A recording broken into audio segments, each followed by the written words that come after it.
Once upon a time, in the quiet village of Amokpi, nestled between lush forests and wide rivers, there lived a young girl named Chidinma. She was just 10 years old, with bright eyes that held dreams too big for her small world. Chidinma's parents had passed away years ago, and she went to live with her aunt, Mama Ngozi, and her uncle, Emeka. Her aunt treated her kindly, like her own daughter, but Emeka was a different story. Uncle Emeka had a shadowy side.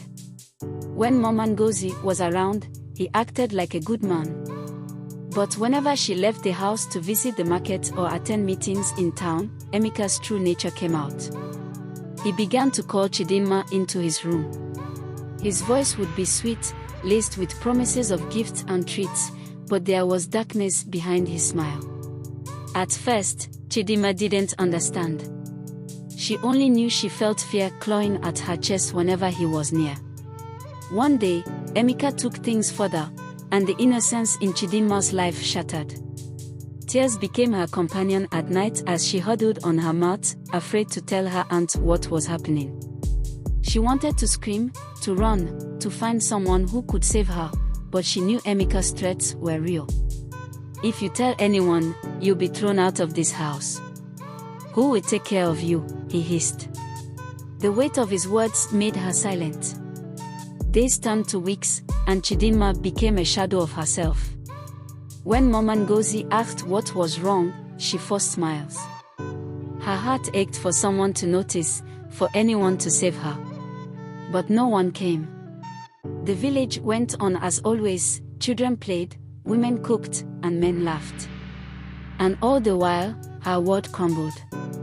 One evening, Mama Ngozi had to attend a funeral that would last through the night. Chidinma's fear returned. She knew what was coming. She could feel it in the heavy air. As night fell, Emeka called her into his room. But this time, something inside her had changed. She no longer felt only fear, she felt rage. She thought of all the times he had stolen her peace, and she realized that no one was coming to save her. She would have to save herself. Chidinma entered the room, her heart pounding like a drum. Emeka reached for her, and in a flash, she spotted the heavy pestle near the cooking area, left there from pounding yam earlier that day. Desperation gave her strength. As Emeka moved closer, she gripped the pestle and swung with all her might. It connected with a sickening thud. Emeka stumbled, shock flashing in his eyes. She struck again, tears streaming down her face. When it was over, he lay still. Shaking, Chidinma backed away, unable to believe what she had done. But deep down, she knew she had ended a nightmare. She ran to the village square, screaming and crying. The elders gathered, and soon everyone knew what had happened.